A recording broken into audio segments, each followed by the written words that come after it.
നിങ്ങളുടെ വീട്ടിലെ അടുക്കള ഏത് ദിശയിലാണ്? വാസ്തുവിശ്വാസ പ്രകാരം ഇത് കുടുംബത്തിന്റെ ഐശ്വര്യത്തെയും ആരോഗ്യത്തെയും സ്വാധീനിക്കുമെന്നാണ് പറയപ്പെടുന്നത്. വാസ്തുശാസ്ത്രമനുസരിച്ച് അടുക്കളയ്ക്ക് ഏറ്റവും അനുയോജ്യമായിട്ടുള്ള ദിശ തെക്കുകിഴക്കാണ്. അഗ്നിയുടെ ദിശയായാണ് തെക്കുകിഴക്ക് കണക്കാക്കപ്പെടുന്നത്. അതുകൊണ്ട് തന്നെ പാചകവുമായിട്ട് ബന്ധപ്പെട്ട പ്രവർത്തനങ്ങൾക്ക് ഈ ദിശ ഏറ്റവും നല്ലതാണെന്ന് വിശ്വസിക്കപ്പെടുന്നു.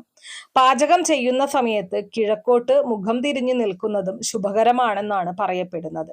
ഇത് വീട്ടില് പോസിറ്റീവ് ഊർജം വർദ്ധിപ്പിക്കും. ഇനി മറ്റൊരു പ്രധാന കാര്യം, അടുക്കള എപ്പോഴും വൃത്തിയായി സൂക്ഷിക്കണം.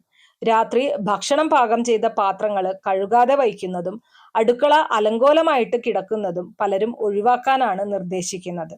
അടുക്കള എന്നത് ഭക്ഷണം ഉണ്ടാക്കുന്ന സ്ഥലം മാത്രമല്ല, കുടുംബത്തിന്റെ ആരോഗ്യവും സമൃദ്ധിയും ബന്ധപ്പെട്ട് കിടക്കുന്ന ഇടമാണെന്ന് പഴമക്കാർ വിശ്വസിച്ചിരുന്നു. അതുകൊണ്ട് ഇന്ന് തന്നെ നിങ്ങളുടെ അടുക്കള ഒന്ന് ശ്രദ്ധിച്ചു നോക്കുക. ചെറിയ മാറ്റങ്ങൾ പോലും നല്ല അനുഭവങ്ങൾ നൽകാമെന്നാണ് വിശ്വാസം.